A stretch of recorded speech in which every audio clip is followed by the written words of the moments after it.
नमस्ते, मेरा नाम विक्रांत है। मेरे यूट्यूब चैनल पर आपका स्वागत है। 1 फरवरी को देश की वित्त मंत्री निर्मला सीतारमण देश का बजट पेश करने जा रही हैं। इस बजट में बहुत कुछ होगा, कहीं फाइनेंस बिल होगा, कहीं एलोकेशन टू द मिनिस्ट्रीज होगा, कहीं टैक्स को लेकर बात की जाएगी, कहीं कैपिटल बस्टिंग की बात की जाएगी, कहीं फिस्कल डिफिसिट की बात की जाएगी। बहुत सारे ऐसे पेचीदा शब्द होंगे, बहुत सारा डकमन होगा। आप अक्सर देखते होंगे कि जब बजट पेश करने आती हैं तो बैग में भरकर बजट डकमन लाया जाता है, यानी कि एक बहुत बड़ा वित्तीय दस्तावेज होता है। और इस वित्तीय दस्तावेज को अगर आप पढ़ने पे आ जाएंगे तो आप पाएंगे कि इसमें बहुत समय लग सकता है, तकरीबन महीने लग जाते हैं लोगों को ये बजट डॉक्यूमेंट पढ़ने में।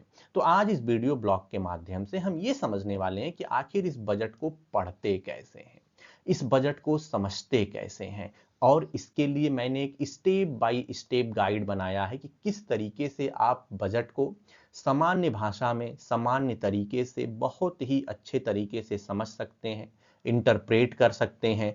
मिनिस्ट्रीज को क्या मिला हुआ है, मेजर ग्रांट क्या है, रोड मैप क्या है, सब कुछ आपको पता चलेगा। जब आप इस वीडियो में आगे हम बढ़ेंगे तो मैं स्टेप बाय स्टेप आपको समझाऊंगा कि किस तरीके से बजट को लेकर हमें अपनी समझ दुरुस्त करनी है। तो आगे बढ़ते हैं। पहली चीज समझते हैं कि बजट होता क्या है। तो बजट जो है एक वित्तीय दस्तावेज है, एक फाइनेंशियल स्टेटमेंट है जिसे सरकार बनाती है।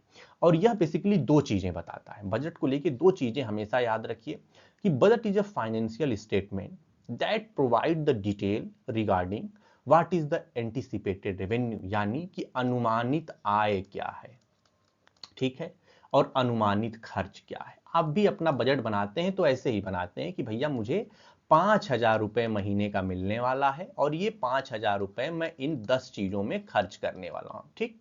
ऐसे ही सरकार अपना बजट बनाती है। लेकिन ये जो बजट का दस्तावेज है ना, ये सिर्फ ये नहीं बताता है कि आने वाले साल में एक वित्तीय वर्ष में हम कितना पैसा पाएंगे और कितना खर्च करेंगे। ये भी बताता है कि बीते वित्त वर्ष में कितना पैसा खर्च हुआ था और कितना पैसा आया था। इसके अलावा जो जारी वित्त वर्ष है यानी कि 2024-25, उसमें क्या संशोधन हो चुका है। हमने प्लान किया था कि हम 5 लाख करोड़ रुपया जो है हाईवे बनाने पर खर्च करेंगे, लेकिन भाई सड़कों की डिमांड बढ़ गई, कई जगह सड़कें पुरानी थी, उनको जो है रिन्यू करना पड़ा। अचानक से किसी क्षेत्र में जो है नई योजना घोषणा करनी पड़ी। तो इससे हमारा बजट हो सकता है कि वो जो 5 लाख रुपए का बजट था वो 6 लाख करोड़ रुपए में बदल गया। यानी कि जो बजट दस्तावेज है वो जारी वित्तीय वर्ष यानी कि 24-25, वह बीते वित्तीय वर्ष यानी कि 23-24, और वो आने वाले वित्तीय वर्ष यानी कि 25-26, इन तीनों साल का डेटा आपको उपलब्ध कराता है, इन तीनों साल की वित्तीय जानकारी आपको उपलब्ध कराता है। इसीलिए बजट को एक रोड मैप कहा जाता है। किस संदर्भ में? कि यह सरकार की वित्तीय जरूरतों का, उसकी वित्तीय प्रायोरिटीज का, उसकी आर्थिक नीतियों का, वो किस वेलफेयर इनिशिएटिव पे कितना खर्च करेगी, सब कुछ इस बजट के जरिए आप समझ सकते हैं। अब बजट को दो तरीके से समझा जाता है। एक तो होता है बैलेंस बजट, जो कि अब देश में किसी भी राज्य सरकार के पास या दुनिया में किसी के पास अब ऐसा बैलेंस बजट नहीं दिखता है। और एक होता है अनबैलेंस्ड बजट। अनबैलेंस्ड बजट कहने का मेरा क्या मतलब है? Surplus budget. सरप्लस बजट अपने आप में एक, अब आज के समय में सरप्लस बजट के भी उदाहरण आपको नहीं मिलेंगे। डिफिसिट बजट, डिफिसिट बजट के उदाहरण आपको मिल जाएंगे। अब ये होता क्या, मैं आपको बताता हूं। सबसे पहली चीज तो ये है कि अगर हमको ये समझना है कि अगर डिफिसिट बजट क्या है, तो ये समझ लीजिए कि जब आपका खर्चा आपके इनकम से ज्यादा होता है तो आप घाटे में चले जाते हैं, तो इसे हम घाटे का बजट कहते हैं, डेफिसिट बजट कहते हैं। बैलेंस बजट क्या है? कि जितना हमारा पैसा है उतना ही हमारा खर्च है। और सरप्लस बजट क्या है? कि पैसा ज्यादा है और खर्च कम है, जो कि आदर्श स्थिति में किसी भी देश में किसी भी राज्य सरकार में आपको ये दिखने वाला नहीं है, और ये भी दिखने वाला नहीं है। अक्सर आप देखेंगे तो डेफिसिट बजट ही बनाया जाता है। सरकार बजट बनाती है, आय से ज्यादा खर्च होता है, उस खर्च को पूरा करने के लिए कर्ज लिए जाते हैं, सरकारी संपत्तियों का मोनेटाइजेशन किया जाता है, डिसइन्वेस्टमेंट किया जाता है, तमाम अन्य तरीके बताए जाते हैं कि कहां से हम ये जो पैसा ज्यादा खर्च करने के बताया जा रहा है उसकी हम फाइनेंसिंग करेंगे, जिसे हम डेफिसिट फाइनेंसिंग कहते हैं। अब आगे बढ़ते हैं। अब थोड़ा सा यूनियन बजट के बारे में और समझ लेते हैं। यूनियन बजट को बेसिकली एनुअल फाइनेंशियल स्टेटमेंट कहा जाता है। यह भारतीय संविधान में भी इसका जिक्र किया गया है। इसके अलावा इसमें तीन फंड होते हैं। एक होता है हमारा कंसोलिडेटेड फंड, जिसे main budget of the central government कहते हैं। कंटीजेंसी फंड मतलब कि अगर कोई जो है आपदा आ गई, कोई अनफॉर्सीन एक्सपेंसेज है, बहुत बजट में आप बहुत कुछ सब कुछ प्लान नहीं कर सकते, बहुत कुछ है जो अप्रत्याशित होने वाला है, तो उसके लिए कंटीजेंसी फंड होता है। और एक होता है पब्लिक अकाउंट। पब्लिक अकाउंट का क्या मतलब है? पब्लिक अकाउंट कहने का मतलब ये है कि सरकार जो है कुछ पैसे रखती है और वो ट्रस्ट में स्पेसिफिक पर्पज से रखती है और ये तमाम चीजें उसमें होती हैं। अब इसको थोड़ा सा और विस्तार में समझ लेते हैं। कंसोलिडेटेड फंड की जब हम बात करते हैं तो ये सरकार का मेन फंड होता है जहां से वो खर्च करती है, और इसके लिए पार्लियामेंट का अप्रूवल और राष्ट्रपति का अप्रूवल जरूरी है। अगर आप इसको खर्च करना चाहते हैं तो आपको पार्लियामेंट से जो है खर्च के अनुमान को पारित कराना होगा, और साथ ही साथ राष्ट्रपति की जो है उस पर सहमति होनी चाहिए, उनकी अनुमति होनी चाहिए। कंटीजेंसी फंड अर्जेंट इश्यूज के लिए होता है, और जो खर्चे हम अभी नहीं प्रिडिक्ट कर पा रहे हैं उनके लिए होता है। इसमें भी क्या होता है कि प्रेसिडेंट इसको ऑथोराइज करते हैं और पार्लियामेंट की अप्रूवल की जरूरत होती है, लेकिन इसमें एक चीज और है, वो ये है कि अगर फंड को आपको खर्च करना है तो आप कर लीजिए, बाद में आप पार्लियामेंट का अप्रूवल ले सकते हैं। पब्लिक अकाउंट कहता है कि hold money received by the government. सरकार जो पैसा पाती है वो उसको होल्ड करती है, एक किसी ट्रस्ट में कर सकती है, किसी स्पेसिफिक पर्पस से कर सकती है, और इसके लिए किसी भी पार्लियामेंट्री या प्रेसिडेंशियल अप्रूवल की जरूरत नहीं होती है। तो अब हम चलते हैं रेवेन्यू बजट की बात कर लेते हैं और कैपिटल बजट की, जो कि पार्ट है कंसोलिडेटेड फंड का। इसमें हमारा होता है रेवेन्यू रिसिप्ट, रेवेन्यू एक्सपेंडिचर, इसमें होता है कैपिटल रिसिप्ट, कैपिटल एक्सपेंडिचर। अंतर ये है कैपिटल रिसिप्ट या कैपिटल एक्सपेंडिचर में कि ये लॉन्ग टर्म की, मतलब कि जो पूंजीगत चीजें हैं उसको लेकर बात होती है। जैसे सड़क बननी है तो सड़क एक लॉन्ग टर्म प्रोजेक्ट है, तो ये कैपिटल एक्सपेंडिचर की चीज हो गई। सैलरी देनी है, ये एक रेवेन्यू एक्सपेंडिचर हो गया। तो इस तरीके से हम इसको समझ सकते हैं। अब एक चीज और समझ लेते हैं कि आपके जो घर का बजट है और सरकार का बजट है उसमें क्या अंतर है। पहली चीज तो जान लीजिए, दोनों का नेचर एक ही है। और नेचर क्या है कि हमारे पास कुछ आमदनी होने वाली है और उसी आमदनी को कई हिस्सों में हम अपने खर्च में विभाजित कर देते हैं। तो नेचर एक ही है बजट बनाने का, लेकिन अंतर है। अंतर क्या है? हाउस होल्ड की जो इनकम है वो पता होती है कि भाई महीने की मेरी सैलरी 50,000 रुपए है, ठीक है। लेकिन अब इसमें समस्या ये है कि सरकार इस्टीमेट करती है कि अच्छा भैया, साल भर अगर हमारी इकोनॉमी जो है 8% की दर से बढ़ेगी तो हमें जो है तकरीबन 30 लाख करोड़ रुपए का टैक्स और नॉन टैक्स रेवेन्यू मिल सकता है। इसके अलावा डेफिसिट को लेकर है, अगर आपके जो है खर्चे ज्यादा हो गए तो आप कहीं से जो है लोन ले सकते हैं। सरकार के भी अपने लोन लेने के तरीके होते हैं। ऑब्जेक्टिव क्या है? ऑब्जेक्टिव ये है कि हाउस होल्ड बजट जो है वो फैमिली को चलाने के लिए होता है, ये देश को चलाने के लिए होता है।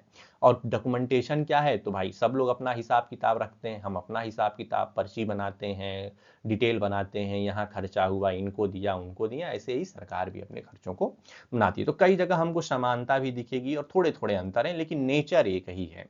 अब आगे बढ़ते हैं। रिसिप्ट और एक्सपेंडिचर को लेके मैंने आपको बता दिया, फिर एक बार बता देता हूं कि जो रेवेन्यू रिसिप्ट होता है उसमें दो तरीके की रिसिप्ट होती है, tax revenue, non tax revenue. जो कैपिटल रिसिप्ट है उसमें डेप्ट रिसिप्ट होता है और नॉन डेप्ट रिसिप्ट होता है। ऐसे ही एक्सपेंडिचर में मैंने बताया कि जो है कई तरीके की एक्सपेंडिचर होती हैं। जैसे मान लीजिए सरकार एजुकेशन पे खर्च करती है, हेल्थ पे करती है, साफ सफाई पे करती है, सामाजिक समावेशन, सामाजिक सुरक्षा पे करती है, तो इसे हम सोशल एंड कम्युनिटी सर्विसेज कह देते हैं। पब्लिक वर्क डिपार्टमेंट पे करती है, पुलिस पे करती है, डिफेंस पे करती है, एडमिनिस्ट्रेशन पे करती है, तो इसको हम जनरल सर्विसेज कह देते हैं। एग्रीकल्चर पे करती है, ट्रांसपोर्ट पे, टूरिज्म पे, पावर एनर्जी पे, इन तमाम चीजों पे करती है, तो इसको हम इकोनॉमिक एक्सपेंडिचर कह देते हैं। अब structure of the budget document की बात कर लेते हैं। पहली चीज कि बजट में सबसे पहली चीज जो हम सुनते हैं वो है फाइनेंस मिनिस्टर की स्पीच, कि अब वित्त मंत्री जो है सदन में बजट पेश करने वाली है। और यह वित्त मंत्री जो सदन में जो ये बजट पेश करती हैं वो जो है क्या क्या बताता है, तो वो हमें current state of the economy बताता है। ये बताता है कि हमारा अगले वित्तीय वर्ष को लेकर जो है हमारी आर्थिक स्थिति क्या रहने वाली है, इस पर बोलती हैं।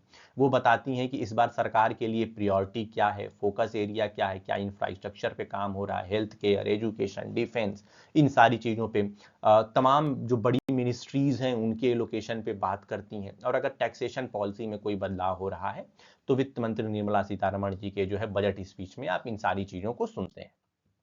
अब अगर हम प्रोसेस की बात करें कि भाई एक बजट बनता कैसे है, बजट पेश कैसे होता है और बजट पास कैसे होता है, तो सबसे पहली जो चीज होती है वो होता है pre budget consultation. Finance minister क्या करती हैं कि पूरे देश में घूम घूम कर लोगों से बातचीत करती हैं, जो तमाम स्टेक होल्डर्स हैं, वो व्यापारियों से बात करेंगी, किसानों से बात करेंगी, वो वुमेन से बात करेंगी, वो यूथ से बात करेंगी, वो इंडस्ट्री पीपल से बात करेंगी, वो स्टार्टअप के लोगों से बात करेंगी, बैंक से बात करेंगी और बहुत से लोगों को अपने ऑफिस में भी बुलाएंगी। तो इस तरीके से वो सबसे पहले सबसे बात कर करके ये समझती हैं कि हर आदमी की जरूरत क्या है, what people are actually expecting from the government, from the finance minister. उसके बाद बजट प्रिपरेशन की बारी आती है। जब ये सारी चीजें हो जाती हैं तब मिनिस्ट्री ऑफ फाइनेंस बजट को पेश करती है on the consultation economic condition and government. भाई आर्थिक परिस्थितियां कैसी हैं, अगर इकोनॉमी अच्छा नहीं कर रही है तो इसको ध्यान में रखकर काम करना है, सरकार की प्रायोरिटीज क्या है, और लोगों से कंसल्टेशन पे जो भी उनको इनपुट मिलते हैं फिर इसको कैबिनेट अप्रूवल मिलता है। सबसे पहले जो है कैबिनेट की बैठक बुलाई जाती है, उसमें बजट को लाया जाता है और बजट को अप्रूव किया जाता है। उसके बाद से फाइनेंस मिनिस्टर बजट को लोकसभा में पेश करती हैं, 1 फरवरी को पेश किया जाता है। फिर इस बजट पे जो है डिबेट एंड डिस्कशन होता है, पक्ष विपक्ष के लोग इस बजट पे बोलते हैं, कोई इसको क्रिटिसाइज करता है, कोई इसको प्रेज करता है, फिर ये लोकसभा में पास कराया जाता है। और उसके बाद से जो ये मेजोरिटी के साथ ही जो है लोकसभा में पास हो जाना चाहिए, अगर नहीं पास होता है तो फिर ये सरकार के लिए धर्म संकट का विषय है। उसके बाद से इसको राज्यसभा में लाया जाता है, जिसे अपर हाउस कहते हैं, वहां भी बजट को डिस्कस किया जाता है, फिर वहां अमेंडमेंट वहां भी आते हैं, तमाम चीजें चलती हैं और इस तरीके से वो इन दोनों जगहों से पास होता है। फिर एक फाइनेंस बिल है जिसमें टैक्स रिलेटेड अमेंडमेंट्स किए जाते हैं, इसको भी इंट्रोड्यूस किया जाता है उसी दिन और वो भी जो है दोनों हाउसों से पास होता है। फिर इसके बाद से जो है राष्ट्रपति की इस पे सहमति मिल जाती है और एक बार इसको फॉर्मल अप्रूवल मिलने के बाद से इस बजट को इंप्लीमेंट कर दिया जाता है। ये पूरी प्रक्रिया है बजट बनाने की, बजट पेश करने की और बजट पास कराने की। अब आगे बढ़ लेते हैं। दूसरी चीज एनुअल फाइनेंशियल स्टेटमेंट, मैंने पहले ही बताया था आपको कि संविधान में आर्टिकल 112 में इसका जिक्र है। यह कहता है कि जो गवर्नमेंट का फाइनेंशियल प्लान है वह इस बजट डॉक्यूमेंट में हमको दिखाई पड़ेगा। यह क्या बताता है, यह हमें अनुमानित जो आय होने वाली है और अनुमानित जो खर्च होने वाला है उसके विषय में बताता है। यह हमें ये बताता है कि सरकार का करंट फाइनेंशियल ईयर में एक्चुअल फिगर क्या है या रिवाइज्ड फिगर क्या है। मैंने इन सारी चीजों को आपको बता दिया है, कंसोलिडेशन फंड हो, चाहे कंटीजेंसी फंड हो, चाहे पब्लिक अकाउंट फंड हो। अब आगे बढ़ते हैं। अब मैं आपको बताऊंगा कि बजट को अगर आपको पढ़ना है तो सबसे पहले अपने मोबाइल में जाइए और यूनियन बजट नाम का एक एप्लीकेशन है, उस मोबाइल एप्लीकेशन को आप डाउनलोड कर लीजिए। जैसे इसको डाउनलोड करके आप खोलेंगे तो इस तरीके के तमाम टैब आपके सामने दिखाई पड़ेंगे, की two document, budget highlight, budget speech, budget at a glance, annual financial statement, finance bill. इन तमाम चीजों के बाद से अब आपका काम है कि सबसे पहले की टू बजट डॉक्यूमेंट को ओपन कर लीजिए। हर भारतीय भाषा में उपलब्ध है ये। अगर आप इस मोबाइल ऐप में जाएंगे, आपको हिंदी में चाहिए, अंग्रेजी में चाहिए, जो भी भारतीय भाषाएं हैं संविधान के अंतर्गत, उनको उन जो सूचीबद्ध भाषाएं हैं उनमें आपको ये मिल जाएगा। और उसके बाद से जो है एनुअल फाइनेंशियल स्टेटमेंट में आप एक्सपेंडिचर प्रोफाइल देख लीजिए कि किस मिनिस्ट्री को कितना खर्चा मिला है, हेल्थ केयर पे क्या है, एजुकेशन पे क्या है, इंफ्रा पे क्या है। एप्रोप्रिएशन बिल आता है कि भाई जो grant the government authority to withdraw fund from the consolidated fund of India, कि भाई हमको कंसोलिडेटेड फंड से ये पैसा जो है लेना है, निकालना है, इसके लिए हम जो है आए हुए हैं। उसके बाद से जो है डिमांड क्या रहा, उन सारी चीज़ों की जो है जानकारी आपको की टू बजट डॉक्यूमेंट में मिल जाएगी। पहली चीज़, इसमें आप जाइए, इसमें आपको मैक्रो इकोनॉमिक फ्रेमवर्क मिलेगा, इसमें आपको medium term fiscal policy statement मिल जाएगा, रिसिप्ट मिलेगा, बजट एट अ ग्लैंस में बहुत सारी चीज़ें मिल जाती हैं। इसके बाद से आप जाइए go to the budget highlight. अगर आपको बजट बहुत संक्षिप्त में और थोड़ा सा पिक्चराइजेशन फॉर्म में समझना है तो ये सबसे अच्छा डॉक्यूमेंट मैं मानता हूँ। आप जाइए go to the budget highlight. आप जैसे यहाँ जाएंगे आपको इस तरीके के जो है तमाम प्रेजेंटेशन, जैसे मैं जिस बजट के बारे में ये बता रहा हूँ ये पिछले साल का बजट है, तो ऐसे आपको बताया जाएगा कि कौन से जो है हमारे जो है थीम है।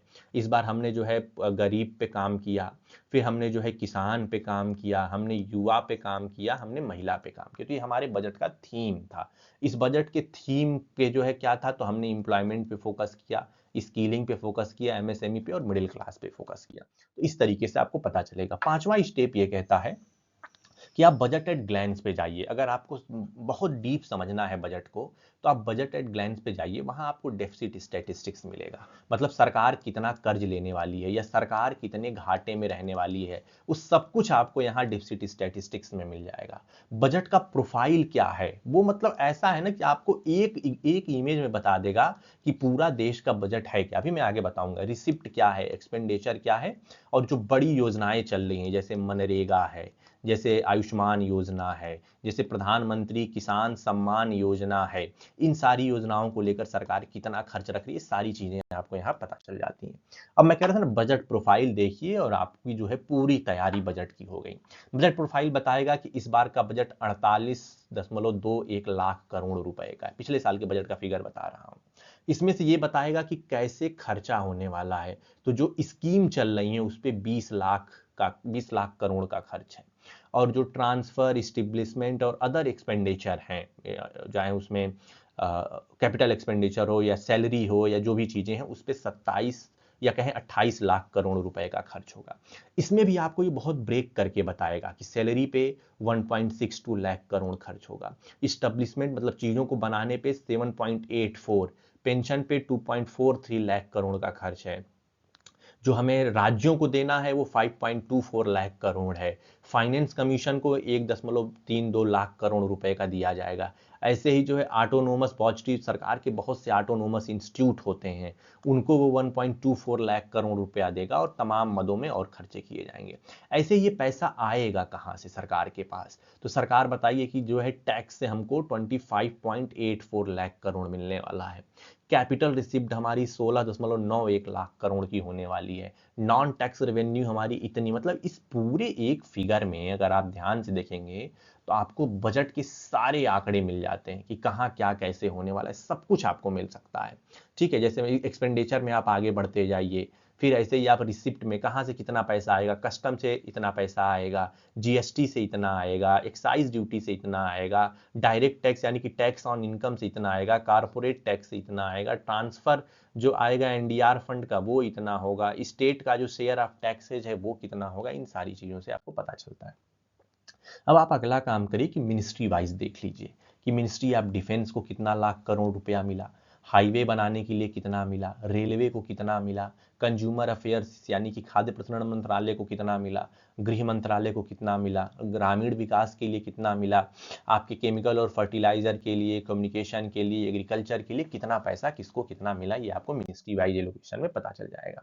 अब आपको अगला काम बस करना है, स्कीम वाइज अलॉटमेंट देख लीजिए। जैसे पिछली बार महात्मा गांधी राष्ट्रीय रोजगार जो अधिनियम है मनरेगा, उसमें जो है मान लीजिए कि 2023-24 में 60,000 करोड़ का खर्च था, सरकार ने बढ़ाकर 86,000 करोड़ कर दिया, यानी कि मनरेगा का फंड तकरीबन 26,000 करोड़ रुपए बढ़ा दिए गए। ऐसे ही आयुष्मान भारत में पहले 7200 करोड़ था, अब 7500 करोड़ हो गया है। ऐसे ही अगर आप पीएलआई स्कीम देखेंगे, बहुत चर्चित स्कीम है, उसमें भी लगातार बजट बढ़ाया जा रहा है। फिर आप देखेंगे कि जो सेमीकंडक्टर और तमाम चीज़ों को लेकर है, उसमें भी लगातार बजट में बढ़ोतरी की, ठीक डबल कर दिया गया है। सोलर पावर को लेकर बजट डबल कर दिया गया है। नेशनल ग्रीन हाइड्रोजन मिशन को लेकर सरकार बजट जो है 3 गुना कर चुकी है। तो इस तरीके से आपको स्कीम वाइज अलॉटमेंट की जानकारी मिल जाएगी। अगर आप ये कर लेते हैं तो आपको जो बजट को लेकर जो आपकी समझ है वो दुरुस्त होती जा रही है। अब एक चीज और पढ़ लेते हैं, फाइनेंस बिल क्या है। फाइनेंस बिल इसलिए महत्वपूर्ण है क्योंकि ये आपके टैक्स से जुड़े सवालों का जवाब देती है। तो फाइनेंस बिल एक बहुत ही महत्वपूर्ण कंपोनेंट होता है भारतीय बजट का, जिसको फाइनेंस मिनिस्टर उस दिन इंट्रोड्यूस करती हैं। यह बताता है कि जो कानूनी बदलाव किए जा रहे हैं टैक्सेशन पॉलिसी में, जैसे पिछली बार नई टैक्स रिजीम ला दी गई कि भैया आपको 7 लाख रुपए तक तो कोई टैक्स देना ही नहीं है। तो इस तरीके के बदलाव फाइनेंस बिल से ही आते हैं। तो टैक्स रिलेटेड जितने भी रिफॉर्म होते हैं वो फाइनेंस बिल के जरिए किए जाते हैं।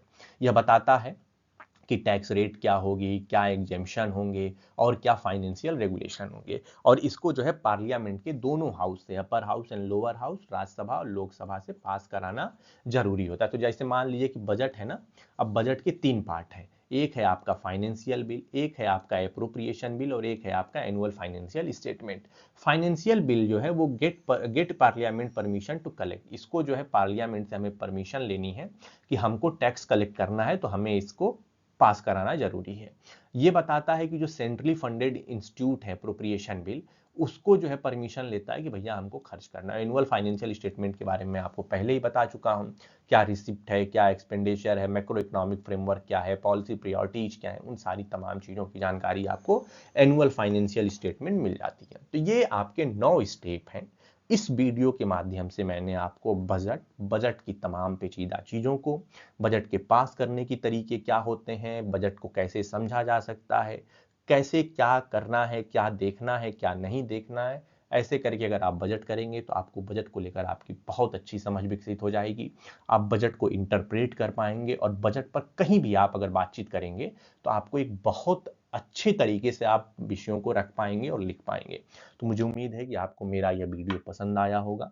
ऐसे ही तमाम विषयों पर अगर आप चाहते हैं कि आपके लिए मैं नए नए विषयों पर, आर्थिक विषयों को बहुत सरल भाषा में समझाऊं, तो आप मेरे साथ जुड़िए।